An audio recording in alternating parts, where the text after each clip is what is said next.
Hello viewers, you're welcome to another exciting problem on our channel. In this lesson, we want to learn how to figure out the value of x in this logarithmic equation.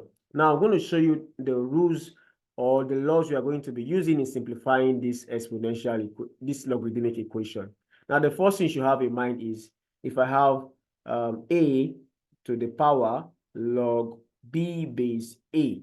Now, whenever you have this kind of expression, this a has the power to cancel out this log base a, and then you have just b. All right, so for example, if I have 2 log 7 base 2, this whole guy is going to turn out to be what? 7, because this 2 will cancel out this log. All right, so that's have this in mind and we are good to go. Is that clear? So now look at this problem. We have log 5 here, log base 5 here. If I want to get rid of this 5, because it's an equation, whatever I do in the left hand side, I have to do it in the right hand side. So I'll take the power of 5 here, and I'll take the power of 5 here, so that this 5 can cancel out these guys. So I'm having log into log x base 3 all to the base 2, and that will give me 1, because 5 to the power 0 is just 1.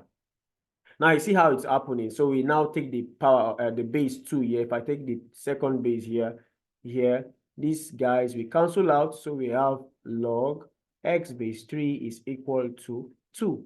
2 to the power 1 is 2.